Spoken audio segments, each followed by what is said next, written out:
ปรบมือด้วยก่อนอิมินาสกาเลนะตังพุทธังอภิปูชยามาอิมินาสกาเลนะ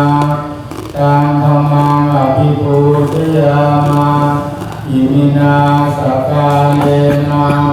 ตังสังฆังอภิปูชยามาอะระหังสัมมาสัมพุทโธภะคะวาพุทธังภะคะวันตังอภิวาเทมิ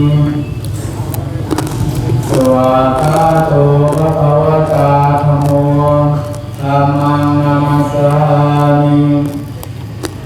สุปฏิปันโนภะคะวะโตสาวกสังโฆสังฆังนามามิ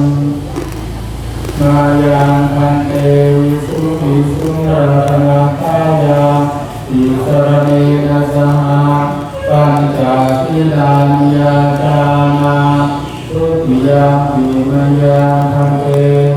วิสุภิสุรัตนาคายาอิสรเนนะสหปัญจศีลานิยาจามาตติยามปิมยังพันเตวิสุภิสุรัตนาคายาอิสรเนนะสหปัญจศีลานิยาจามานะโมตัสสะภะคะวะโตอะระหะโตสัมมาสัมพุทธัสสะนะโมตัสสะภะคะวะโตอะระหะโตสัมมาสัมพุทธัสสะนะโมตัสสะโตสัมมาสัมพุทธัสสะขอความนอบน้อมจงมีแด่พระผู้มีพระภาคอรหันตสัมมาสัมพุทธองค์นั้น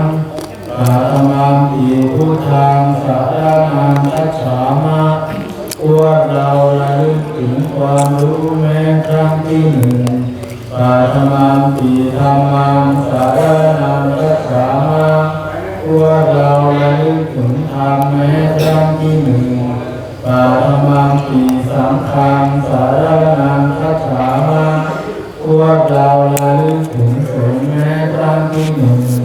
ทุติยามปิพุทธังสรณังคัจฉามะพวกเราระลึกถึงความรู้แม้ครั้งที่สองทุติยามปิธัมมังสรณังคัจฉามะพวกเราระลึกถึงธรรมแม้ครั้งที่สองทุติยามปิสังฆังสรณังคัจฉามะพวกเราระลึกถึงสงฆ์แม้ครั้งที่สองตติยามปิพุทธังสรณังคัจฉามะพวกเราระลึกถึงความรู้แม้ครั้งที่สามตติยามปิธัมมังสรณังคัจฉามะพวกเราระลึกถึงธรรมแม้ครั้งที่สามตติยามปิสังฆังสรณังคัจฉามะเราระลึกถึงสงฆ์แม้ครั้งที่สามปานาติปาตาเวรมณีสิกขาปะทังสมาธิยามะพวกเราจะไม่ฆ่าสัตว์ปานาเวรมณีสิกขาปะทังสมาธิยามะพวกเราจะไม่ละโมบกาเมสุมิจฉาจาราเวรมณีสิกขาปะทังสมาธิยามะพวกเราจะไม่ประพฤติผิดสามีภรรยามุสาวาทาเวรมณีสิกขาปะทังสมาธิยามะพวกเราจะไม่โกหกหลอกลวงสุรามีระยะมัชฌปมาทฐานาเวรมณีสิกขาปะทังสมาธิยามะพวกเราจะไม่ดื่มสุราของมึนเมาและยาเสพติด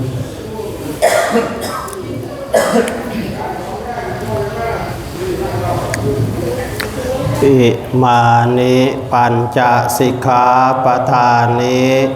บทที่ต้องศึกษา5เหล่านี้สีเลนะสุขติงยันติ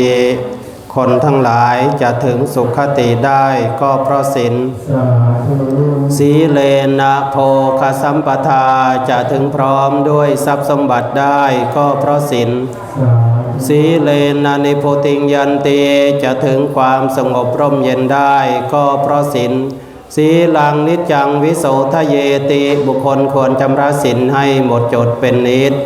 สาธุปฏิปตังปฏิสังพุทธามีทุติยัมปิปฏิปตังปฏิสังพุทธามีตติยัมปิปฏิปตังปฏิสังพุทธามีรัตนังกโล